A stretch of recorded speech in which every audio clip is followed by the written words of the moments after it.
മക്കളായി തീർന്നു. ഈ മക്കളാകുക എന്നൊക്കെ പറയുന്നത് ചെറിയൊരു കാര്യമല്ല. ഇന്നത്തെ ഒത്തിരി പേര് ഒറ്റയ്ക്കാണ്. ഞാൻ എപ്പോഴും സങ്കടത്തോടെ കാണുന്ന ഒരു കാര്യമുണ്ട്. പണ്ട് 8-10 പിള്ളേർ ഒരു മുറി വീട്ടിൽ ഒന്നിച്ച് താമസിച്ചു ഇല്ലേ? ഇന്ന് ഒരമ്മച്ചിയും ഒരപ്പച്ചയും തനിച്ച് 5 മുറി വീട്ടിൽ എങ്ങനെ ചെയ്യുന്നു? തനിച്ച് താമസിക്കും. അന്ന് 8-10 പേര് ഒരു മുറിയുള്ള വീട്ടിൽ എന്ത് ചെയ്തു? ഒന്നിച്ച് താമസിച്ചു. ഇന്ന് 5 മുറിയുള്ള വീട്ടിൽ ഒരാൾ തനിച്ച് താമസിക്കും. ഇതാണ് ഈ ആധുനിക ലോകത്തിൻ്റെ വലിയൊരു പ്രശ്നം അല്ലേ? ആധുനിക ലോകത്ത് പണ്ട് ആരോ പറയുന്നത് കേട്ടു, അന്ന് നമ്മൾ കീറിയ തുണിയൊക്കെ തുന്നി തയ്ച്ച് എന്ത് ചെയ്തു? ഇട്ടു. ഇന്ന് നല്ല തുണി കീറിയിട്ടു അല്ലേ? അന്ന് കീറിയ തുണി തുന്നിയിട്ടു, ഇന്ന് നല്ല തുണി കീറിയതിനാണോ കീറില്ലാത്തതിനാണോ വില കൂടുതലിന് അറിയാമോ? കീറിയതിന് ഭയങ്കര വിലയാണ്. കീറിയതിന് ഭയങ്കര വിലയാണ്. അപ്പോൾ അന്ന് ഇങ്ങനെയൊക്കെയാണ് മനുഷ്യരൊക്കെ ഇന്ന് ജീവിക്കുന്നത്. എന്നാലും ഈ മനുഷ്യരൊക്കെ ഈ മനുഷ്യരുടെ വലിയ പ്രശ്നം ഒറ്റയാണെന്നുള്ളതാണ്, സ്നേഹദാരിദ്ര്യമാണ്. പട്ടണത്തെക്കുറിച്ച് നല്ലൊരു ഡെഫിനിഷൻ കേട്ടു. City is a place where there are lot of lonely people staying together. ആരുമില്ലാത്ത കുറേ മനുഷ്യർ ഒന്നിച്ച് താമസിക്കുന്ന സ്ഥലത്തിൻ്റെ പേരാ എന്ത്? പട്ടണം. പലർക്കും ആരുമില്ല. ആരാ ഉള്ളേ? ആരുമില്ല. മനുഷ്യരൊക്കെ ഒറ്റപ്പെട്ട തുരുത്തുകളിലാണ്. കുഞ്ഞ് കരഞ്ഞുകൊണ്ട് അപ്പച്ചൻ എടുക്കുക വന്നു. അപ്പച്ച അപ്പച്ച അപ്പച്ച അപ്പച്ച കുഞ്ഞ് കരയുക. അപ്പച്ച എനിക്ക് ആരെയില്ല, അമ്മയ്ക്ക് ഒരുപാട് ഇഷ്ടമില്ല, എന്നെ പറ്റി. അപ്പച്ചൻ കുഞ്ഞ് പറഞ്ഞു, എന്നെൻ്റെ കയ്യിൽ നിന്ന് ഇപ്പോൾ കഴിച്ചുകൊണ്ടിരുന്നപ്പം സ്പൂണും എല്ലാം താഴെ പോയി. അപ്പച്ച അമ്മ എന്നെ അടിച്ച് ശരിയാക്കി, എനിക്ക് ആരുമില്ല. അപ്പച്ചൻ കുഞ്ഞിനെ കെട്ടിപ്പിടിച്ചിട്ട് പറഞ്ഞു, അപ്പച്ചന് പാർക്കിൻസൺസാ, എൻ്റെ മോനെ കഴിച്ചുകൊണ്ടിരുന്നപ്പോൾ എൻ്റെ കയ്യിൽ നിന്ന് സ്പൂണ് പോയി, എൻ്റെ അമ്മ എന്നെ അടിച്ചില്ലെന്നുള്ളടാ. അടിച്ചില്ലത്തേ ഉള്ളൂ, എന്നാലും മാ കൊണ്ട് നല്ല അടി എന്ത് ചെയ്തു? തന്നു. അപ്പച്ചനും കരഞ്ഞു, എനിക്ക് ആരും ഇല്ല. കുഞ്ഞിൻ്റെയും പ്രശ്നം ആരും ഇല്ല, അപ്പച്ചൻ്റെയും പ്രശ്നം ആരും ഇല്ല. ആരും ഇല്ലാത്തൊരു മനുഷ്യരാണ്. പക്ഷേ ഈ ആരും ഇല്ലാത്ത മനുഷ്യർക്ക് ഈ കർത്താവിനെ സ്വീകരിച്ച ഒരു ഗുണമുണ്ടായി, അവർ മക്കളാവും. അതുകൊണ്ടാണ് യോഹന്നാൻ പറയുന്നു, കാൺമീൻ നാം ദൈവമക്കളെന്ന് വിളിക്കപ്പെടുവാൻ. പിതാവ് ഈ കർത്താവിനെ രക്ഷകനായി സ്വീകരിക്കുമ്പോൾ ഉണ്ടാകുന്ന ഏറ്റവും വലിയ ഗുണം, ഈ ദൈവം പിതാവായിട്ട് മാറും. ഈ ദൈവം ആരായി? പിതാവായി. പിന്നെ അവരൊരിക്കലും പറയത്തില്ല സങ്കടം, എനിക്ക് ആരും ഇല്ലെന്ന് പറയത്തില്ല. ആരുണ്ട്? ഒരു പിതാവുണ്ട്. അത് വൃദ്ധനും കുഞ്ഞുമാകട്ടെ, മധ്യവയസ്കരാകട്ടെ, എല്ലാവർക്കും പറയാൻ കഴിയും, എനിക്കൊരു പിതാവുണ്ടെന്ന്. ആ പിതാവിനെ നമുക്ക് ലഭിക്കുന്ന ക്രിസ്തുവിലൂടെയാണ്. ലോകത്തിന് ദൈവം കൊടുത്ത ഏറ്റവും വലിയ അറിവാണ് ഈ പിതാവിന് ലഭിക്കുക. അതുകൊണ്ടാണ് നാം പറയുന്നു, സ്വർഗസ്ഥനായ ഞങ്ങളുടെ പിതാവ്. ഈ പിതാവിനൊരു പ്രത്യേകതയുണ്ട് കേട്ടോ. ഈ പിതാവിൻ്റെ പ്രത്യേകത, ചോദിക്കും മുമ്പ് നിങ്ങളുടെ ആവശ്യം അറിയുന്ന ഒരു പിതാവാണ്. ഇത്ര നല്ലൊരു പിതാവ്. തിബരിയാസിൻ്റെ കടൽക്കരയിൽ ഈ പിതാവ് ഇങ്ങനെ നിൽക്കുകയാണ്. കുറേ മക്കൾ പോയിട്ട് തെറ്റിപ്പിടിച്ചൊക്കെ വരുന്നുണ്ട്. പക്ഷേ തിബരിയാസിൻ്റെ കടലിൽ നിന്നുകൊണ്ട് കർത്താവ് അവരോട് ചോദിക്കുന്നത്, രാത്രി മുഴുവൻ പോയിട്ട് എന്തോ കിട്ടിയൊന്നല്ല, കുഞ്ഞുങ്ങളെ കൂട്ടാൻ വല്ലതും ഉണ്ടോ എന്ന് ചോദിച്ചുകൊണ്ട് കടലിൽ ചുട്ടൊക്കെ അടയൊക്കെ ആയിട്ട് ഇങ്ങനെ നിൽക്കുകയാണ്. അവരെ ഇങ്ങനെ കാത്തിരിക്കുകയാണ്. ഈ കാത്തിരിപ്പിൻ്റെ ഒരു പിതാവ്, ലോകത്തിലെ ഏറ്റവും വലിയ അറിവാണ് ദൈവം നമുക്ക് പിതാവായിട്ടുണ്ട് എന്നുള്ള അറിവ്. ഈ പിതാവിൻ്റെ പ്രത്യേകത, ആ പിതാവ് ചോദിക്കും മുമ്പ് നമ്മുടെ ആവശ്യം അറിയുന്ന പിതാവാണ്. എന്നെ സംബന്ധിച്ച് ഇന്ന് ഞാൻ ആവേശത്തോടെ പറയും, ഒത്തിരി ആവേശത്തോടെ പറയും, ഈ പിതാവ് എനിക്കൊന്നൊരു അറിവല്ല. എൻ്റെ പിതാവ്, എൻ്റെ കർത്താവ് എനിക്കൊരു അറിവല്ല, എൻ്റെ ഒരു അനുഭവമാണ്. ലോകത്ത് 1000 യുക്തിവാദി ഒരുമിച്ച് നിന്ന് ദൈവം ഇല്ലെന്ന് പറഞ്ഞാലും എനിക്കത് ഒരു തെളിവും വേണ്ട. കാരണം എൻ്റെ ജീവിതത്തിൽ ഞാൻ 1000 വട്ടം എൻ്റെ കണ്ണുകൊണ്ട് കണ്ടു, എൻ്റെ നാവ് കൊണ്ട് രുചിച്ചു, എൻ്റെ കൈകൊണ്ട് തൊട്ടു എൻ്റെ ദൈവത്തെ. ഈ ദൈവം എനിക്ക് പിതാവാണ്. ഇന്ന് രാത്രി എന്നെ കേൾക്കുന്ന പ്രിയരെ, ക്രിസ്തുവിനെ സ്വീകരിക്കുമ്പോൾ നിങ്ങൾ പിന്നെ അനാഥരല്ല. ദൈവം നിങ്ങൾക്ക് ആരായി മാറും? പിതാവായിട്ട് മാറും. ആ പിതാവ് എൻ്റെ അടുക്കൽ ഒത്തിരി വട്ടം ഞാൻ അടുത്ത് അറിഞ്ഞിട്ടുണ്ട്, അനുഭവിച്ചിട്ടുണ്ട്. ഞാൻ പറഞ്ഞല്ലോ, പ്രളയത്തിൻ്റെ കാലം, 2018 പ്രളയമൊക്കെ കഴിഞ്ഞ് ഒരു രാത്രി, ആ രാത്രി എന്നെ വല്ലാതെ ഭയം ബാധിച്ചു. ഈ ഭയം എന്നൊക്കെ പറയുന്നത്, ഞാൻ സാധാരണ അങ്ങനെ പേടിക്കുന്ന ഒരാളല്ല, പക്ഷേ ഈ ഭയം എന്ന് പറയുന്ന ഒരു അസ്വാഭാവിക അസ്വസ്ഥതയാണ്. ഉയ്യോ, ഒരു രാത്രി എൻ്റെ ഹൃദയമൊക്കെ ഇങ്ങനെ ഇരിക്കുക. എന്തിനാണെന്ന് എനിക്കും അറിയത്തില്ല. നമ്മുടെ പിള്ളേരൊക്കെ സാറിന് പാനിക് അറ്റാക്ക് എന്നൊക്കെ പറയത്തില്ലേ, ഒരു വല്ലാത്ത ഭയം. ആ ഭയത്തിൻ്റെ ഒരു ശക്തി എന്നെ ഒന്ന് തൊട്ടു. ഞാൻ വല്ലാതെ ഭയന്നു. എനിക്കിരിക്കാൻ വയ്യ, എനിക്ക് നിൽക്കാൻ വയ്യ, എനിക്ക് കരയണമെന്നുണ്ട്, എനിക്ക് ഓടണമെന്നുണ്ട്, എനിക്കെന്തോ ചെയ്യണമെന്ന് അറിയത്തില്ല. ഞാൻ വല്ലാതെ അസ്വസ്ഥപ്പെട്ടു. ഞാൻ എൻ്റെ ഹോളിൽ പോയിരുന്നു.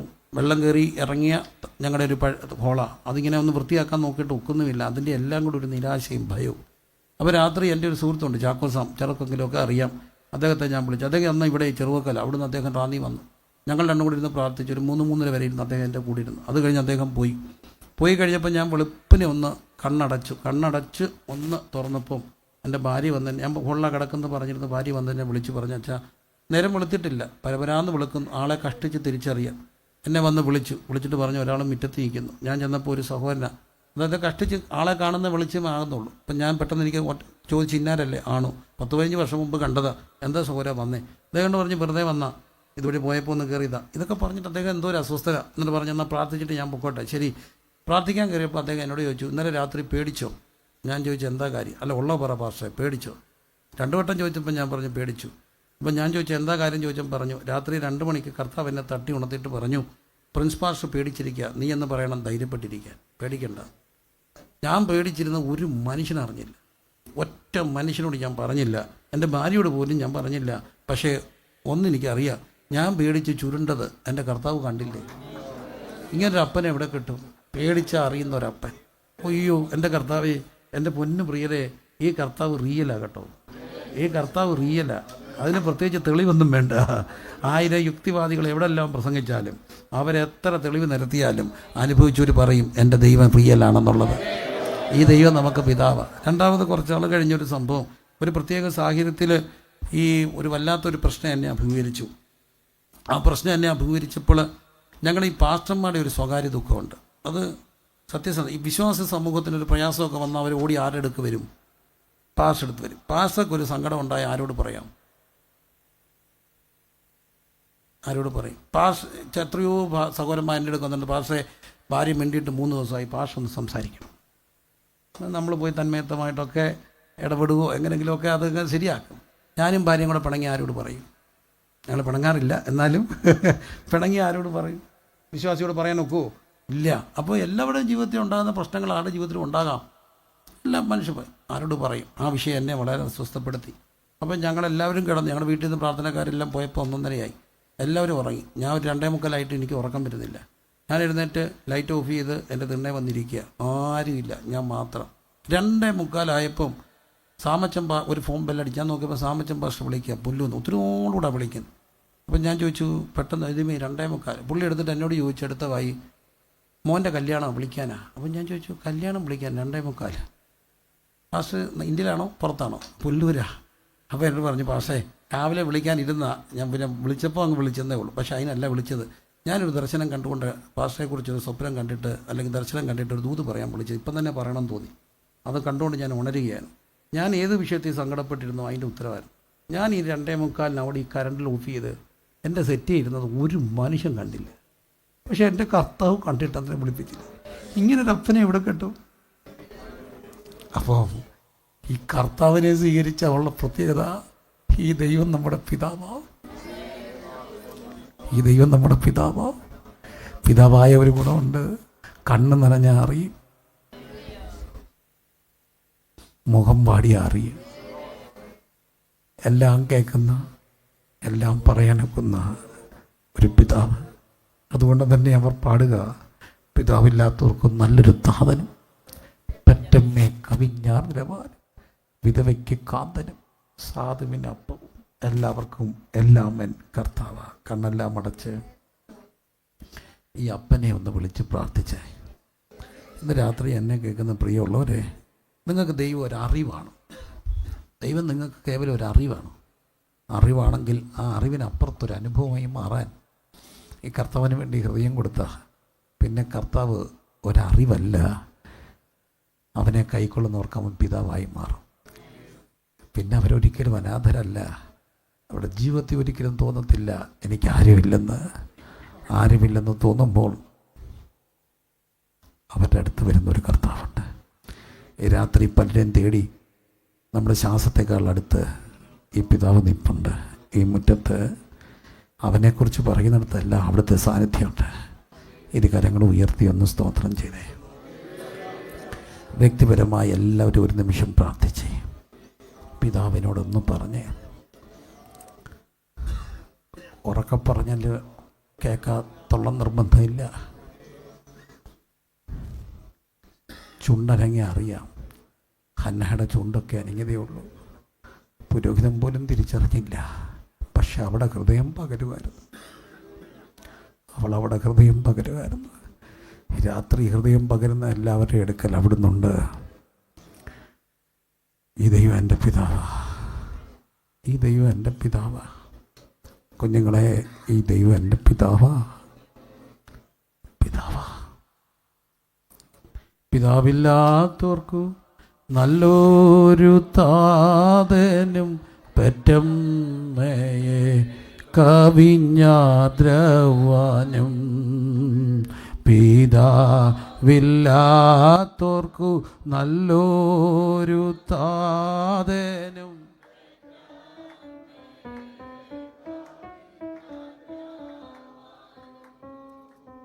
വിധവയ്ക്കു കാന്തനും സാധുവിന.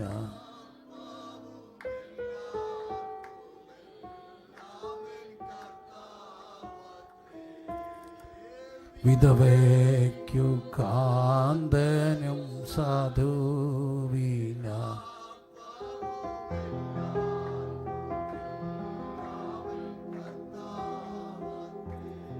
ആമേൻ. എൻ്റെ ദൈവം സ്വർഗസിംഹാസനം തന്നെ.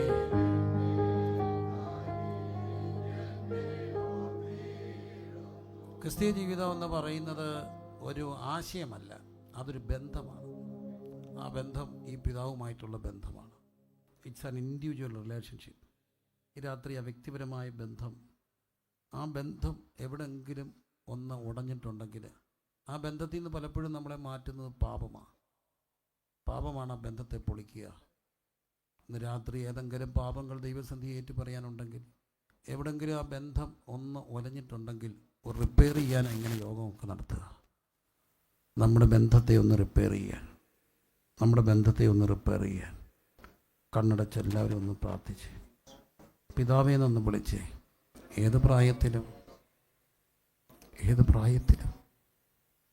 ഏത് പ്രായത്തിലുള്ളവരുടെയും അടുക്കൽ വരുന്ന കർത്താവ്, അത് കുഞ്ഞാകട്ടെ വലുതാകട്ടെ, ഈ പിതാവ് ഇങ്ങനെ അവരുടെ അടുത്തുണ്ട്.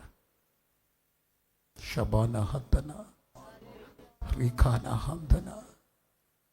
ആ പിതാവ് ഇങ്ങനെ ഇവിടെ രാത്രി വന്നിട്ടുണ്ട്, ഓരോരുത്തരെയും ചേർത്ത് പിടിക്കാൻ, ഓരോരുത്തരുടെ അരികത്ത്. കൺമീൻ നാം ദൈവമക്കളെന്ന് വിളിക്കപ്പെടാൻ ഈ പിതാവ് നമുക്ക് എത്ര വലിയ പദവിയ സ്നേഹമാണ്. അവനെ കൈക്കൊണ്ട് അവൻ്റെ നാമത്തിൽ വിശ്വസിക്കുക, അവർ പിതാവായി മാറുക. എന്തിനാണ് ഇങ്ങനെ യോഗമൊക്കെ വെക്കുന്നത്? ഒരു അഭിമാനം കൊണ്ടുകൂടാണ്. നമ്മുടെ ജീവിതത്തിലെ പിള്ളേരോടൊക്കെ ചോദിച്ചാൽ പറയും, അപ്പന് നല്ല ജോലിയൊക്കെ ഉണ്ടെങ്കിൽ ഹു ഈസ് യുവർ ഫാദർ എന്നൊക്കെ ചോദിക്കുമ്പോൾ അവർ ഭയങ്കര അഭിമാനത്തോടെ പറയും, my father is so and so. അത് ഇച്ചിരി അഭിമാനമുള്ളൊരു കാര്യമാണ്. പക്ഷെ അതിലൊക്കെ എത്ര വലിയ അഭിമാനമാണ് ഈ ദൈവം എൻ്റെ പിതാവെന്ന് പറയുന്നത്. സുവിശേഷ വേല എന്നൊക്കെ പറഞ്ഞാൽ എന്താ? ഈ അപ്പനെ പരിചയപ്പെടുത്തുന്നത്. അപ്പനെ പരിചയപ്പെടുത്താൻ ലജ്ജിക്കാത്ത ഒത്തിരി മക്കളുണ്ട്, അവനാണ്. പക്ഷേ ഇന്ന് പലർക്കും ഒരു ലജ്ജയൊക്കെ ഇല്ലേ കർത്താവിനെ കുറിച്ച് പറയാൻ. ഈ അപ്പൻ്റെ സ്നേഹം അറിഞ്ഞവർക്ക് ഏത് കവല നിന്നുകൊണ്ട് അവർ അപ്പനെക്കുറിച്ച് പറയും. എനിക്ക് ഭയങ്കര സന്തോഷമാണ് ഈ കൊച്ചുങ്ങളൊക്കെ കാണുമ്പോൾ അവർ നല്ല ബോൾഡായിട്ടൊക്കെ കർത്താവിനെ കുറിച്ച് പറയുന്നില്ലേ. പക്ഷേ ഒരു സന്തോഷം എനിക്ക് അടുത്തിടയ്ക്ക് ഉണ്ടായി. ഞങ്ങളുടെ കൺവെൻഷനായിരുന്നു. അപ്പോൾ കൺവെൻഷനൊക്കെ ആയിട്ട് ബന്ധപ്പെട്ട കാര്യത്തിൽ ഞങ്ങളുടെ കുറേ മക്കളുണ്ട് പറഞ്ഞു, അച്ഛാ കൺവെൻഷനല്ലേ, നമുക്കൊരു പരസ്യയോഗമൊക്കെ നടത്തണം. എന്നിട്ട് അവിടെ പരസ്യവും നടക്കുമ്പോൾ എല്ലാവരും പോയി അടുത്തുള്ള കടകളിലൊക്കെ കൺവെൻഷൻ നോട്ടീസ് കൊടുക്കുക. പക്ഷേ നിങ്ങളൊക്കെ എന്താ വെള്ളം ചെയ്തത്, ഞങ്ങൾ നിൻ്റെ കൂടെ ഉണ്ട്. അവർ വന്നപ്പം പിള്ളേരെല്ലാം കൂടെ 150 വണ്ടിയും അവർ സംഘടിപ്പിച്ച് ടൗണിൽ വന്ന് പരസ്യം നടത്തുമ്പോൾ എൻ്റെ ചെവി വന്ന് പറഞ്ഞു, എല്ലാവരെയും വിളിക്കുക ചാച്ചാ. അപ്പോൾ പാട്ടുകാർ പാടുന്നുണ്ടോ, നമ്മൾ പരസ്യമൊക്കെ ആണെങ്കിൽ എല്ലാവരും അവിടെ ഇവിടെയൊക്കെ മാറി നിൽക്കുക. എന്നോട് പിള്ളേരൊന്ന് പറയുക, അവൻ അത്യാവശ്യം ടൗണിലൊക്കെ ഉള്ള പിള്ളേരാ. അച്ഛാ എല്ലാവരും വിളിക്കച്ചാ. ഞാൻ ചെയ്യുന്നത് അച്ഛാ നിങ്ങൾ വിളിക്കുക. അച്ഛാ എന്തിനാ, നമുക്ക് ഈ ടൗണിൽ നിന്നുകൊണ്ട് കൈയടിച്ചൊരു പാട്ടങ്ങ് പാടിയാലോ. ഞാൻ പറഞ്ഞു, നിനക്ക് ധൈര്യമുണ്ടോ? പിന്നെ ഉണ്ടോന്നോ, നീ മുമ്പ് ഇരിക്കുമോ? പിന്നെ ഞാൻ നോക്കിയപ്പം അകന്ന് നിന്നവരെല്ലാം വന്ന് പിള്ളേരെ കൈയടിച്ച് ടൗണിൽ നിന്നുകൊണ്ടൊരു 100 പിള്ളേർ പാടിയപ്പോൾ ഉണ്ടല്ലോ, എനിക്കങ്ങ് സന്തോഷമായി. കാവിക്കരിയൊക്കെ കൊടുത്തുകൊണ്ട് ഓട്ടോയിൽ ഇരുന്നവരും കൈയടിച്ചു, കണ്ടുകൊണ്ടിരുന്നവരും കൈയടിച്ചു, അവിടെ നിന്നവരെല്ലാം കൈയടിച്ചു. ഇത്രയും ധൈര്യം ഉണ്ടായത് ഒറ്റ കാര്യം കൊണ്ടാണ്, ഈ ദൈവത്തെ പരിചയപ്പെടുത്താൻ അപമാനമില്ലാത്തതുകൊണ്ട്. സുവിശേഷത്തെക്കുറിച്ച് എനിക്കെന്തില്ല, ലജ്ജയില്ല. സുവിശേഷത്തെക്കുറിച്ച് ലജ്ജിക്കരുത്. ഈ അപ്പനെ ആർക്കും പരിചയപ്പെടുത്താനുള്ളൊരു ധൈര്യം കിട്ടാൻ പ്രാർത്ഥിച്ച്. ഇത്ര നല്ലൊരു അപ്പനെക്കുറിച്ച് പറയാൻ എന്തിനാണ് ലജ്ജിക്കുന്നത്? ഈ ദൈവം എൻ്റെ പിതാവ്, അതിൻ്റെ പേരാ സുവിശേഷ വേല. അപ്പനെ പരിചയപ്പെടുത്തുക ലോകത്തിന്. ഇവിടെ ഇരിക്കുന്ന മക്കളോട് ഞാൻ പറയട്ടെ, ലോകത്തിലെ ഏറ്റവും വലിയ ഭാഗ്യം എന്ന് പറയുന്നത് സുവിശേഷ വേലയാണ്. അത്തിപ്പാര ഒരു ഭാഗ്യമില്ല. കുറച്ച് പേര് രക്ഷിക്കപ്പെടുകയൊക്കെ ചെയ്ത് കുറച്ച് പേര് സ്നാനപ്പെടാനൊക്കെ തീരുമാനിച്ചാണ്ടല്ലോ, അന്ന് കിടന്നുറങ്ങിയ ഒരു സ്വപ്നവും കാണത്തില്ല, സുഖമായിട്ടുറങ്ങും. എന്തോ മനസന്തോഷമാണെന്നറിയുക. എല്ലാവരും പറയും സുശേഷമില്ല, കഷ്ടതയാ, പ്രയാസം, മുറിവാന്നൊക്കെ പറയും. അതൊക്കെ അവിടെ നിന്നോട്ട്. മുറിവുകളെക്കാട്ടിലും കൂടുതൽ കിട്ടിയിട്ടുള്ളത് സ്നേഹ. 1-2 പേരൊക്കെ ആയിരിക്കാം മുറിച്ചത്, ആയിരങ്ങളില്ലേ പ്രാർത്ഥിക്കുന്നത്. സുവിശേഷവില ഭയങ്കര സന്തോഷമുള്ളൊരു കാര്യമാണ്. ഇവിടെയും പ്രതിഫലം, നിത്യതയിലും പ്രതിഫലം. അപ്പൻ്റെ വേല ചെയ്യുക. എൻ്റെ മുമ്പിൽ ഇരിക്കുന്ന എല്ലാ മക്കളോടും ഞാൻ പറയട്ടെ, ലോകത്തിലെ ഏറ്റവും വലിയ ഭാഗ്യം കർത്താവിൻ്റെ വേല ചെയ്യുക.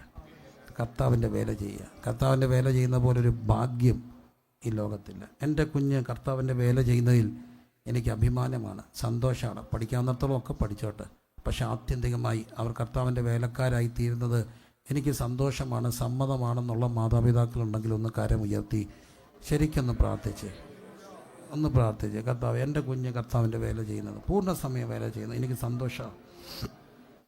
അങ്ങനെയുള്ളവരൊന്ന് സംബന്ധിച്ച് പ്രാർത്ഥിച്ചേ. കാരണം അപ്പനെ പരിചയപ്പെടുത്തുകയല്ലേ, ലജ്ജിക്കാത്ത സാക്ഷികളായി ആ മക്കളെ ഒന്ന് സമർപ്പിച്ച് പ്രാർത്ഥിച്ചേ. എൻ്റെ മുമ്പിൽ ഇരിക്കുന്ന ദൈവം നിങ്ങളെ അനുഗ്രഹിക്കട്ടെ. കുഞ്ഞുങ്ങളോട് ഞാൻ ചോദിക്കുക, ഒരായുസേ ഉള്ളൂ, കർത്താവ് വരാറായി. കർത്താവ് തന്ന ഈ ആയുസ് കർത്താവിൻ്റെ വേല ചെയ്യാൻ, വേലക്കാരനാകാൻ, വേലക്കാരിയാകാൻ എനിക്കിഷ്ടമാണ്, എനിക്ക് സന്തോഷമാണ്. അതിനൊരവസരം ദൈവം തരുമ്പോൾ ഞാൻ കർത്താവിൻ്റെ വേല ചെയ്യാൻ എനിക്ക് ആഗ്രഹമുണ്ട്. നല്ല ആഗ്രഹങ്ങളെ ദൈവം എപ്പോഴും മാനിക്കും. അങ്ങനെ ആഗ്രഹമുള്ള ആരെങ്കിലും ഉണ്ടെങ്കിൽ, മക്കളോ ചെറുപ്പക്കാരോ ഉണ്ടെങ്കിൽ ഒന്ന് കര ഉയർത്താമോ? കർത്താവിൻ്റെ വേല ചെയ്യാൻ ആഗ്രഹമുള്ളവർ ദൈവം അനുഗ്രഹിക്കട്ടെ. കർത്താവിൻ്റെ വേല ചെയ്യാൻ ആഗ്രഹമുള്ള മക്കളോ പെൺകുഞ്ഞുങ്ങളോ ആൺകുഞ്ഞുങ്ങളോ ഉണ്ടെങ്കിൽ ഒന്ന് കര ഉയർത്തിക്കുക. ഞങ്ങൾ നിങ്ങൾക്ക് വേണ്ടി പ്രാർത്ഥിക്കും. ദൈവം അനുഗ്രഹിക്കട്ടെ കുഞ്ഞെ, ദൈവം അനുഗ്രഹിക്കട്ടെ. അവരൊന്ന് എഴുന്നേറ്റ് ചെയ്യുന്നേ, നിങ്ങൾക്ക് വേണ്ടി പ്രാർത്ഥിക്കാം. നിങ്ങൾക്ക് വേണ്ടി ഞാൻ പ്രാർത്ഥിക്കാമോ? കർത്താവിൻ്റെ വേല ചെയ്യുക ജീവിതത്തിലെ ഏറ്റവും വലിയ ഭാഗ്യമാണ്. അതിപ്പരം ഒരു ഭാഗ്യമില്ല മക്കളെ, അതിപ്പരം ഒരു ഭാഗ്യമില്ല. യേശുവിൻ്റെയൊക്കെ വേലക്കാരാകുക ജീവിതത്തിലെ ഏറ്റവും വലിയ പുണ്യപ്പെട്ടയാണ്. പെൺകുഞ്ഞുങ്ങളെ, കർത്താവ് നിങ്ങളെ അനുഗ്രഹിക്കും. നിങ്ങളെല്ലാം കർത്താവിന് വേണം. കർത്താവിൻ്റെ വേല ചെയ്യുക. ഇനിയും വരാൻ പോകുന്ന കാലഘട്ടത്തിൻ്റെ ഏറ്റവും വലിയ കുറവായിരിക്കും സഭകൾക്ക് ശുശ്രൂഷകരില്ലാതായി വരിക. വിശ്വസ്തരായ ശുശ്രൂഷകരെ ദൈവത്തിന് ആവശ്യമുണ്ട്. ഒരു കാലഘട്ടം കഴിയും, അടുത്ത തലമുറ കൈമാറും. ഇത് ഞങ്ങളുടെ ഏറ്റവും വലിയ ആഗ്രഹം. പോകുമ്പം പുസ്തകം പിടിക്കാൻ കുറേ പേര് വേണം. ഈ മക്കൾക്ക് വേണ്ടി പ്രാർത്ഥിച്ച്, എല്ലാവരും പ്രാർത്ഥിച്ച്, പിതാവിനെക്കുറിച്ച് പറയാൻ, പിതാവിനെക്കുറിച്ച് എല്ലാവരോടും പറയാൻ, ലജ്ജിക്കാത്ത സാക്ഷികളായി നിൽക്കാൻ സമർപ്പിതരായി നിൽക്കുന്ന ഞങ്ങളുടെ കുഞ്ഞുങ്ങളെ ഓർത്ത് ഞങ്ങൾ സ്തോത്രം ചെയ്യുന്നു. പിതാവേ, ഈ മക്കളെ അനുഗ്രഹിക്കണമേ. ഈ മക്കൾക്ക് അതിനുള്ള കൃപ കൊടുക്കണമേ. ഈ മക്കൾക്ക് അതിനുള്ള ബലം കൊടുക്കണമേ. ഈ മക്കൾക്ക് അതിനുള്ള അവസരങ്ങൾ കൊടുക്കണമേ. അതിന് അനുസൃതമായി ദൈവം അവരെ പണിതെടുക്കണമേ. ആത്മാവിനാൽ അവരെ പണിയണമേ. അവർക്കാവശ്യമായ എല്ലാ കൃപകളും വരങ്ങളും കർത്താവെ അനുഭവങ്ങളും ഒക്കെ കൊടുത്തോണേ. അവരെ ആ നിലകളിൽ ദൈവം അങ്ങ് ട്യൂൺ ചെയ്തെടുക്കണമേ. അവരെ ദൈവം ആ നിലയിൽ കർത്താവെ പരിശീലിപ്പിച്ചെടുക്കണമേ. ഞങ്ങൾ അങ്ങയുടെ നാമം ചൊല്ലി ഇവരെ അനുഗ്രഹിക്കുന്നു. യേശു കർത്താവിൻ്റെ നാമത്തിൽ തന്നെ ആമേൻ.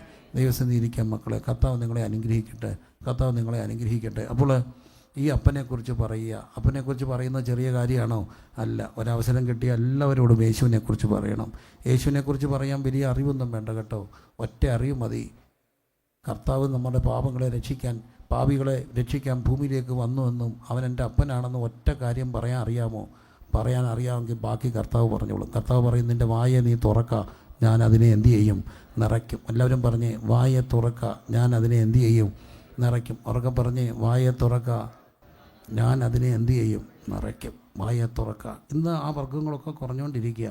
എങ്കിലും ഞങ്ങളുടെ സഭയിൽ ഒരു അമ്മച്ചി ഉണ്ടായിരുന്നു. വളരെ ഒരു പാവം പിടിച്ച ഒരു പശ്ചാത്തലത്തിൻ്റെ ഒരു ഇതര മതപശ്ചാത്തലത്തിൽ നിന്ന് രക്ഷിക്കപ്പെട്ട അമ്മച്ചിയാണ്. അമ്മച്ചി ഓരോ വീട്ടിലും പോയിട്ട് അടുക്കള ജോലി ചെയ്താൽ ജീവിക്കുക. പക്ഷേ 2-3 വീടുകളിലെ അടുക്കളപ്പണി ഒരു ഉച്ച കഴിയുമ്പോഴത്തേനും തീർത്ത് ആറ്റിപ്പോയി കുളിച്ച് സന്ധ്യ ആകുമ്പോഴത്തേനും അമ്മച്ചി ഒരു 4 മണിയൊക്കെ ആകുമ്പോൾ റോഡിലിറങ്ങും. ഓരോ മുക്കിലും വേദവസം പിടിച്ചുകൊണ്ട് നിന്നിട്ട് ഒരു പാട്ട് പാടി സാക്ഷ്യം പറയും. അത്രയൊക്കെ ഉള്ളൂ. അമ്മച്ചി മരിക്കാറായി, നല്ല പ്രായത്തിലാണ് മരിക്കുക. അപ്പോൾ അക്രൈസ്തവരായ അമ്മച്ചിയുടെ മക്കൾ എന്നെ വിളിച്ചു, പക്ഷേ അമ്മച്ചി മരിക്കാറായി. ഞങ്ങളവിടെ ചെന്നു. അമ്മച്ചി കണ്ണടച്ച് കിടക്കുക, ബോധമില്ല, മരണാസനയാണ്. ഞങ്ങൾ ചുറ്റും നിന്നു. ഞങ്ങളുടെ കൂട്ടത്തിലുള്ള ഒരു സഹോദരി ഒരു പാട്ട് പാടി, ദൂരവാനിൽ സൂര്യചന്ദ്ര ഗോളവും കടന്ന്. എൻ്റെ കണ്ണിന് ഞാൻ ഒരു കാഴ്ച കണ്ടു. അമ്മച്ചി കണ്ണ് തുറന്നു. ചിരിച്ചു. എനിക്ക് മനസ്സിലായി എന്തോ കണ്ടുകൊണ്ട് ചിരിക്കുക. നല്ലപോലെ ചിരിച്ചിട്ടൊന്ന് കണ്ണടച്ചു. എന്തായിരിക്കും കണ്ടത്? ദൂരവാനിൽ സൂര്യചന്ദ്ര കോളത്തിനപ്പുറത്ത് താൻ തെരുക്കളിൽ നിന്ന് പറഞ്ഞ ദൈവത്തെ. ഒരു നല്ല ചെറുപ്പക്കാരൻ, വലിയൊരു കുടുംബത്തിൻ്റെയാണ്, അത്യാവശ്യം നല്ല കുടുംബത്തിലെയാണ്. അവൻ രക്ഷിക്കപ്പെട്ടു. നല്ല പ്രായം, ഏതാണ്ട് ഞങ്ങളൊക്കെ കോളേജിൽ നിന്ന് ഇറങ്ങുന്നൊക്കെ ഒരു പ്രായത്തും കഴിഞ്ഞിട്ട്. പക്ഷേ ഇവനൊരു കാര്യം ചെയ്യാനും നല്ല ഇമ്മൻ, ഒരു ടൗണുമായിട്ടൊക്കെ ബന്ധപ്പെട്ട കുഞ്ഞാണ്. അവന് 4 മണിയാകുമ്പോൾ ഒരു കാര്യം ചെയ്യും. കുളിച്ചൊരുങ്ങി വേദവസം പിടിച്ചുകൊണ്ട് റോഡിൽ കൂടെ നടന്ന് അങ്ങേ റോഡിൽ കൂടെ കയറി ഒരു 2 ടൗൺ ചുറ്റി നടന്നു വരും. വേദവസം ഇങ്ങനെ പിടിച്ചോണ്ട്. അപ്പം കൂടെ പഠിച്ചവരും ഒക്കെ ചോദിക്കും ഇതെന്നാ? അവിടെ നിന്നുകൊണ്ട് ഒരു സാക്ഷ്യം പറയും, യേശുവിനെ രക്ഷിച്ചു. അവൻ്റെ സാക്ഷ്യം ഏതായിരുന്നു? 4 മണിയാകുമ്പം പുസ്തകം പിടിച്ചുകൊണ്ട് 2 കിലോമീറ്റർ നടക്കുക. പോരെ, അപ്പനെക്കുറിച്ച് പറയാൻ ലജ്ജിക്കാത്ത, അപ്പനെക്കുറിച്ച് പറയാൻ ലജ്ജിക്കാത്ത ഒത്തിരി പേര് അവിടെയൊക്കെ ഉണ്ട് കേട്ടോ.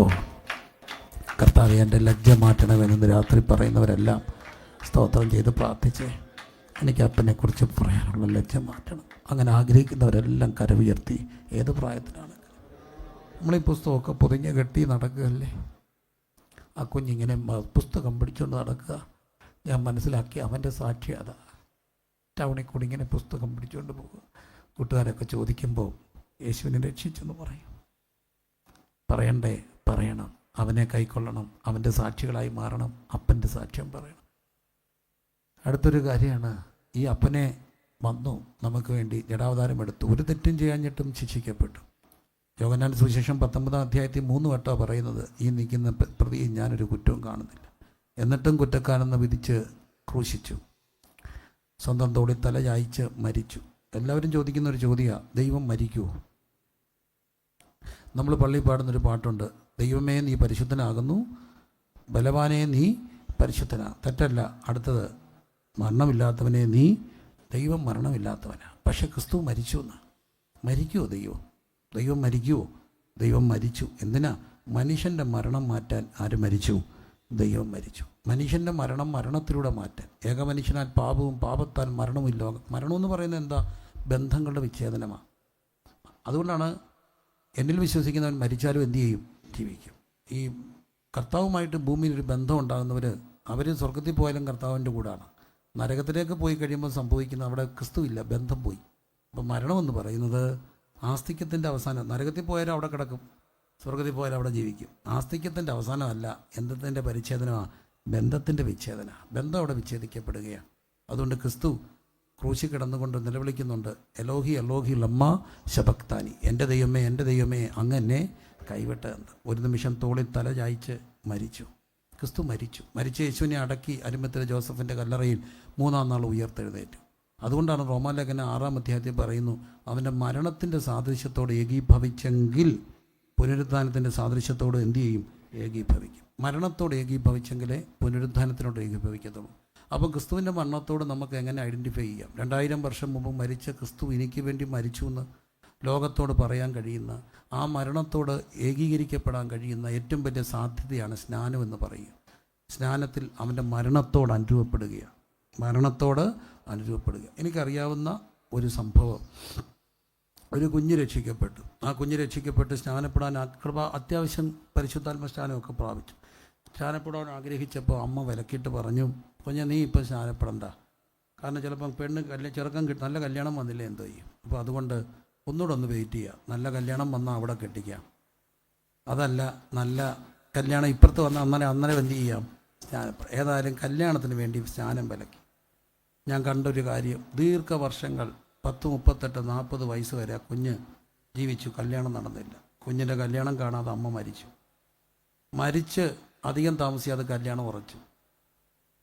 കല്യാണത്തിന് വേണ്ടി സ്നാനം വിലക്കിയ അമ്മയ്ക്ക് എന്ത് കാണാൻ ഒത്തില്ല? കല്യാണം കാണാൻ ഒത്തില്ല. പക്ഷേ സ്നാനം നടക്കുക, ആറ്റിൻ്റെ തീരത്തിൽ നിന്നുകൊണ്ടൊരു ഉപദേശി വിളിച്ച് ചോദിക്കുന്നു, ഇതാ വെള്ളം, സ്നാനം വിലക്കുന്ന എന്ത് തടസ്സം? അവിടെ കണ്ടുകൊണ്ട് ഇന്ന് എൻ്റെ അമ്മയ്ക്ക് ഉടുതുണിക്ക് അന്നേരം മറുതുണിയില്ല. എടുത്തൊരു ചാട്ടം ആറ്റിലോട്ട്. പിന്നെ തിരിച്ച് വന്നത് ആരൊക്കെയോ വീട്ടിൽ പോയി തുണിയൊക്കെ എടുത്തുകൊണ്ട് വന്നിട്ട് തിരിഞ്ഞു നോക്കേണ്ടി വന്നില്ല. ആയിരക്കണക്കിന് പേരുടെ സ്നാനം കണ്ടിട്ടാണ് മരിച്ച്. ഒരു കാര്യം ഞാൻ പറയാം, കർത്താവിൻ്റെ മരണത്തോട് അനുരൂപപ്പെട്ടാലേ പുനരുത്ഥാനത്തിൻ്റെ സാദൃശ്യത്തോട് അനുരൂപപ്പെടും. എങ്ങനെ അനുരൂപപ്പെടാം? റോമാലേഖനം 6-ാം അധ്യായം കൃത്യമായിട്ട് പഠിപ്പിക്കുന്നു, അവൻ്റെ മരണത്തിൻ്റെ സാദൃശ്യത്തോട് ഏകീഭവിച്ചെങ്കിൽ പുനരുദ്ധാനത്തിൻ്റെ സാദൃശ്യത്തോട് എന്തു ചെയ്യും? ഏകീഭവിക്കും. സ്നാനം ചെറിയൊരു കാര്യമല്ല. വചനം പറയുന്നു, വിശ്വസിക്കുകയും സ്നാനമേൽക്കുകയും ചെയ്യുന്നവൻ രക്ഷിക്കപ്പെടും, വിശ്വസിക്കാത്തവൻ ശിക്ഷാവിധിയിലകപ്പെടും. വിശ്വസിക്കുന്നവരാൽ ഈ അടയാളങ്ങൾ നടക്കും, അല്ലേ? ആകയാൽ നിങ്ങൾ പുറപ്പെട്ട് പിതാവിൻ്റെയും പുത്രൻ്റെയും പരിശുദ്ധാത്മാവിൻ്റെയും നാമത്തിൽ സ്നാനം കഴിപ്പിച്ചും ഞാൻ നിങ്ങളോട് കൽപ്പിച്ചതൊക്കെയും പ്രമാണിപ്പാൻ തക്കണം ഉപദേശിച്ചുകൊണ്ട് സകല ജാതികളെ എന്താക്കണം? ഞാനോ ലോകാവസാനത്തോളം എല്ലാ നാളും നിങ്ങളുടെ കൂടെ. സ്നാനത്തിന് പ്രായമില്ല. ശിശുസ്നാനവും ശരിയല്ല, മുതിർന്ന സ്നാനവും ശരിയല്ല. ശിശുക്കളെ സ്നാനപ്പെടുത്തരുത്, മുതിർന്നവരെ സ്നാനപ്പെടുത്തരുത്. ശിശുക്കളെ സ്നാനപ്പെടുത്തരുത്, മുതിർന്നവരെ സ്നാനപ്പെടുത്തരുത്. സ്നാനത്തിന് ഒറ്റ പ്രായമേ ഉള്ളൂ, വിശ്വസിക്കാനുള്ള പ്രായം. വിശ്വസിക്കുകയും എന്ത് വിശ്വസിക്കാൻ? യേശു എനിക്ക് വേണ്ടി മരിച്ചു. വെള്ളത്തിൽ പോയി സ്നാനം വെക്കുന്നത് ഒറ്റ കാര്യമാണ്, യേശു എനിക്ക് വേണ്ടി മരിച്ചു എന്ന് ലോകത്തോട് പറയുക. ഇന്ന് നമ്മൾ ശ്രദ്ധിച്ച്, ഇന്ത്യൻ സിനാരിയോയിൽ ഏറ്റവും കൂടുതൽ പ്രശ്നങ്ങളുണ്ടാകുന്ന യോഗത്തിന് പോകുമ്പോഴല്ല, രാഷ്ട്രീയവും മതപരവും ആയ കുറ്റങ്ങളൊക്കെ ഉണ്ടാകുന്നത് ഒരാൾ സ്നാനപ്പെടുമ്പോഴാണ്. സ്നാനത്തോട് എന്തിനാ എല്ലാവർക്കും ഈ പ്രശ്നം? സ്നാനത്തോട് എന്തിനാ ഇത്ര പ്രശ്നം? ഞാനൊരു കൺവെൻഷൻ പ്രസംഗിക്കുക, റാന്നിക്ക് അടുത്ത പ്രസംഗിക്കുമ്പോൾ ഞാൻ പറഞ്ഞു, പണ്ടൊരു അമ്മച്ചി സ്നാനപ്പെട്ടപ്പോൾ കയറി വന്നപ്പോൾ അച്ചായൻ എടുത്തിട്ട് അടിച്ചു. അമ്മച്ചി കയ്യെ കാലെ പിടിച്ച് പറഞ്ഞു, എൻ്റെ അച്ചായനാണ് സത്യം, പൊന്നാണ് സത്യം, ഇനി ഞാൻ എന്ത് ചെയ്യത്തില്ല, സ്നാനപ്പെടുത്തില്ല. അച്ചായന് സന്തോഷമായി. ഇനി വലിയോടി സത്യം, അച്ചായനും സന്തോഷം, അമ്മച്ചിക്ക് സന്തോഷം. ഞാൻ ഈ സാക്ഷ്യം പറഞ്ഞപ്പോൾ ഒരാൾ എഴുന്നേറ്റ് പറഞ്ഞു, ഞങ്ങളുടെ അമ്മച്ചിയാണ്. അങ്ങനെ സംഭവം നടന്നതാണ്, ഞാൻ കേട്ടറിവ് പറഞ്ഞതാണ്. ഞങ്ങളുടെ ഇവിടെ ആയിരുന്നു, ഞങ്ങളുടെ നാട്ടിലായിരുന്നു. അപ്പോൾ എനിക്ക് സന്തോഷമായി. അങ്ങനെയൊക്കെ ഉണ്ടായിട്ടും ഒത്തിരി പേര് സ്നാനപ്പെട്ടു. എന്തറിവാ? യേശുവിൻ്റെ മരണത്തോട് ചേരാനാ. കണ്ണുകളെല്ലാം ഒന്ന് അടച്ചേ. ഇന്ന് വരെ സ്നാനപ്പെട്ടിട്ടില്ല, പക്ഷേ എനിക്ക് സ്നാനപ്പെടാൻ ആഗ്രഹമുണ്ട്.